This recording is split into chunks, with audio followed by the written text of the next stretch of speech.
I'm here with the artex articulator. It's a very fine articulator system, and what you're looking at here is the product that we're headed for, a beautifully mounted set of diagnostic casts. This articulator is magnetic mount, just like all of our cross-mountable articulators are.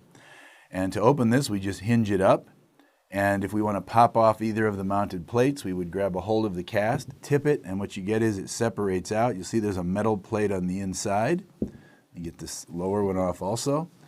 That connects to a magnet that is mounted permanently inside on the articulator. This articulator then, when it hinges up, we have a pin that's going to hit on the occlusal table right here. The pin on the front is adjustable, and that adjustment is something, of course, we often want to know so we can go back to, so there's a series of numbers. There's a line on the pin. To loosen the pin and make it move, it's this set screw here on the side. If I loosen that set screw, I can now extend the pin or shorten the pin.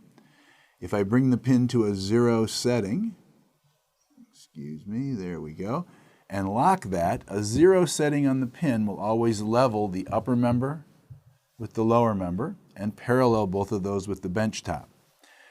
If we want to remove the whole pin, we adjust this here, loosen up this, and the pin will slide out, as you see. When it slides back in, the normal setup is always to have the number facing forward so that we can see what it is. On this case, you can also move the lower member by loosening this, and this comes out. There are some other tables that are available. I think most of you are probably going to have the standard table. If necessary, so with a mounting, you can see with both of these, you could slide them forward in case someone's mounting was way forward. So it is adjustable to create space in that manner. This articulator is locked in centric relation when I'm arcing it. If I want to unlock that, I need to come back here to the blue trigger back here and lift that up. When I lift that all the way up, as you see there, what it does is release the two sides so that we can lift the upper element off of the lower element, and I now have a two-piece setup. I'm going to set the upper aside for a moment.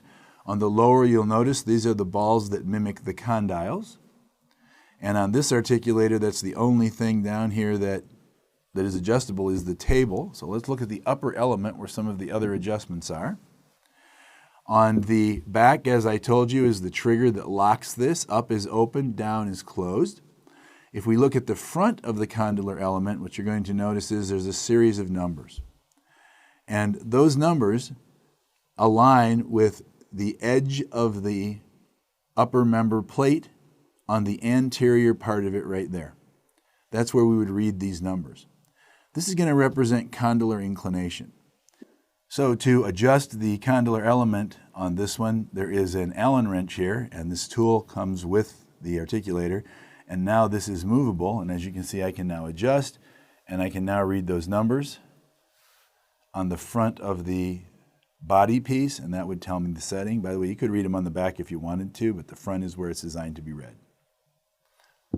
On the anterior portion of the condylar element is another setting. This would be for progressive side shift, and I'm going to recommend that for almost every situation that we have, unless the patient has a temporomandibular disorder, that this setting is going to be set to 15 and left alone.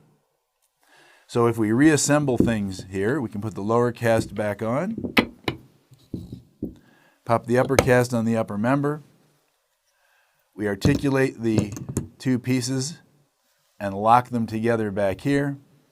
Whenever I have a mounted set of casts on, I recommend that we always loosen the pin a little, open until we come down just to first point of contact, and tighten that pin to protect the model. Now we won't break the model. And this is where we're heading. The next thing we'll be doing is looking at using the artex facebow to get that upper cast mounted in the appropriate position as we head for this set of mounted casts on the artex articulator.